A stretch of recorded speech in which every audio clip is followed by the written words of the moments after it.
मैं कहूंगा इस नाते थोड़ा सा। मैं आपको एक उदाहरण देता हूं। चतुर्वेदी जी जो थे वो मध्य प्रदेश से, आज मैं उनका नाम भूल रहा हूं। चतुर्वेदी जी ने कहा था कि एक एक जो मैनेजर हैं और जो एजेंट हैं 40% तक कमीशन खाया पैसे वापस करने के एवज में। ये तो सरकार नहीं खा रही थी, ये तो सुब्रत रॉय नहीं खा रहा था। कौन था जो यहां स्थानीय स्तर पर जो मैनेजर था वो खा रहा था 40% का कमीशन।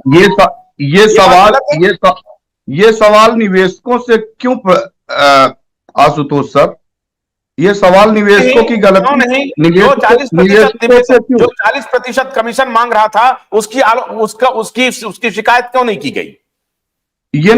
अरे 3000 से ज्यादा गंभीर आपराधिक मुकदमे कराए गए। हाँ, आप क्या बात कर रहे हैं?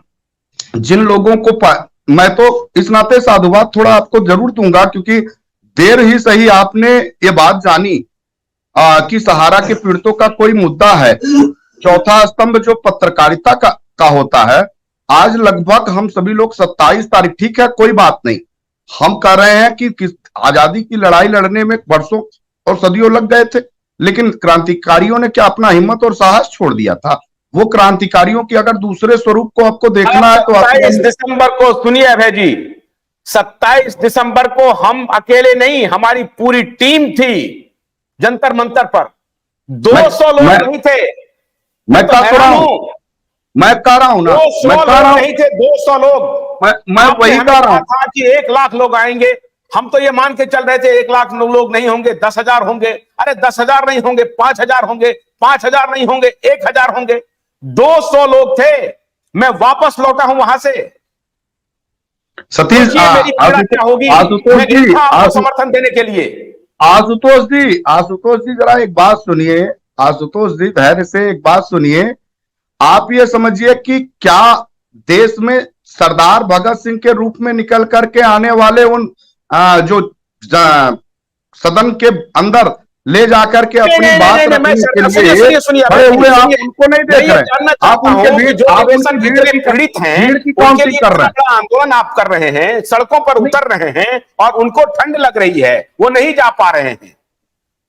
नहीं, कोई बात नहीं है, कोई बात नहीं है। मैं ये मानता हूं कि अगर देश में 12 करोड़ निवेशक हैं, 13 करोड़ निवेशक हैं, निश्चित तौर पे उनको गुमराह करने का काम भी तो सहारा प्रबंधन तंत्र के लोग कर रहे हैं भाई। को ये बातें अगर देश भर की, मैं एक बात आशुतोष जी सुन लीजिए, मेरी बात सुनिए। आपने अगर आपने वापस पाने का, मैं बहुत प्रामाणिकता से पत्रकारिता करता हूं, अगर प्रामाणिक तरीके से लड़ाई लड़ता हूं। इसलिए अगर आप अपनी बात कर रहे हैं, ऐसे लोग जो खुद सड़क पर नहीं उतरते हैं और आशुतोष पाठक से अपेक्षा रखते हैं कि वो उनकी लड़ाई लड़े और फिर वो सहारा प्रबंधन से गुमराह हो जाते हैं। आप ही के बीच में गुमराह करने वाले लोग भी हैं और वो फिर सवाल उठाएंगे कि वो लड़ाई क्यों नहीं किया, ताल कटोरा में क्यों नहीं किया, सहारा के मुद्दे को छोड़ दिया। मैं आपकी व्यथा से और आपकी पीड़ा से पूरा वाकिफ हूं, लेकिन उन क्रांतिकारी साथियों की तरफ भी आप जरा देखिए कि उन लोगों ने अपने अदम्य साहस का परिचय दिया।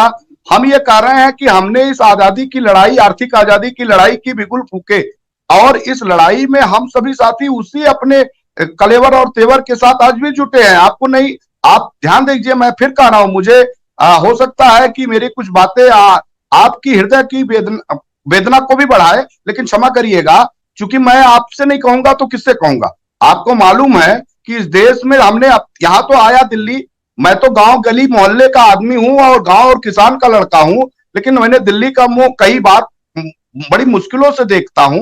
लेकिन जब मैं दिल्ली में आया तो मैंने देखा कि देश की राष्ट्रीय मीडिया किस तरीके से देश के लोगों को गुमराह करती है, किस तरीके से प्रायोजित होकर के देश के लोगों को हिंदू मुसलमान अगड़ा पिछड़ा करने के लिए, दंगा फसाद बनाने के लिए एक माहौल क्रिएट कराती है। वो 13 करोड़ निवेशकों के बीच में ग्राउंड लेवल पे ना किसी सामाजिक मुद्दों पे ग्राउंड लेवल पे काम नहीं करती। और यही कारण है कि आज 13 करोड़ निवेशकों को यह बात की जानकारी नहीं हो पाई कि दिल्ली में कोई कार्यक्रम हमारे लिए किया जा रहा है। आपको 10 तारीख को यह देखने को मिलेगा। हमारे तमाम साथी, आखिर मैं रुका हूं तो इस आंदोलन को आर पार करने के लिए रुका हूं। अब 10 तारीख को दिल्ली के लोगों को जब मैंने ग्राउंड लेवल पे जाके बताना शुरू किया।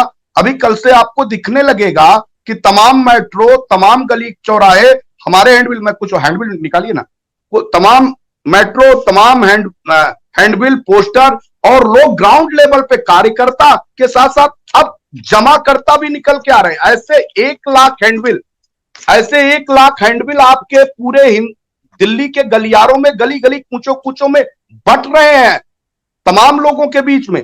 हम ग्राउंड लेवल पे जाके काम नहीं कर पाए। और सुनिए ना आशुतोष सर, ऑल इंडिया जन आंदोलन संघर्ष न्याय मोर्चा का गठन करने के बाद कुछ लोगों को जो जिम्मेदारियां दी गई, उन्होंने अपने व्यक्तिगत महत्वाकांक्षा को लेकर कि वो स्वयं की प्रतिस्पर्धा में लगे और आंदोलन को कमजोर करने लगे थे। हमने तो जिम्मेदारियां इस नाते दी थी कि एक एक निवेशक को तक बात पहुंच जाए और एक ही घंटे में देश के निवेशकों का भुगतान हो जाए। लोग कहते हैं, मैं भी कहता था, लोग कहते हैं और मैं भी कहता था कि मीडिया हमारी साथ नहीं दे, और मीडिया ये कहती है और सरकार भी ये कहती है कि तुम अपना साथ खुद ही नहीं दे रहे।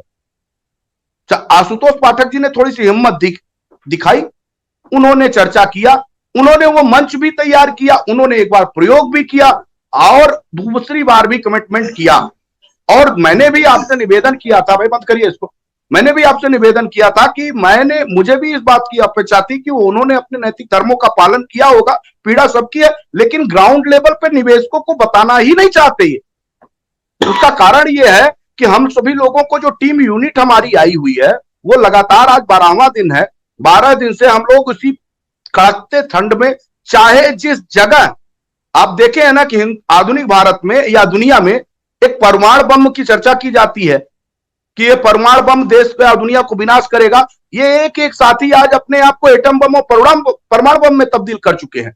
कहीं किसी की ऑफिस में घुस जाना हो, कहीं संसद भवन के सामने खड़े हो जाना हो, कितनी भी गिरफ्तारियां देनी हो, ये पीछे नहीं हट रहे हैं। अरे भाई बंद करिए ना उसको, ये पीछे नहीं हट रहे हैं। और आप चंद क्रांतिकारियों साथियों ने पसीने छुड़ाए हैं पूरे दिल्ली पुलिस प्रशासन से लेकर भारत की सरकारों तक के अंदर खानों में इस बात की चर्चा है। भोलानाथ का ब्रश कटर एक बैटरी चालित मशीन है जिसका चार्जिंग समय 3.5 घंटे है। यह 6 से 8 घंटे के प्रभावशाली संचालन समय का दावा करता है, जिससे यह एक बार चार्ज करने पर 16,000 वर्ग फुट गेहूं या चावल के खेतों को कुशलतापूर्वक काट सकता है, जबकि इसका पेट्रोल समकक्ष व्यक्ति उसी कार्य के लिए 1,000 रुपए मूल्य का पेट्रोल खर्च करता है।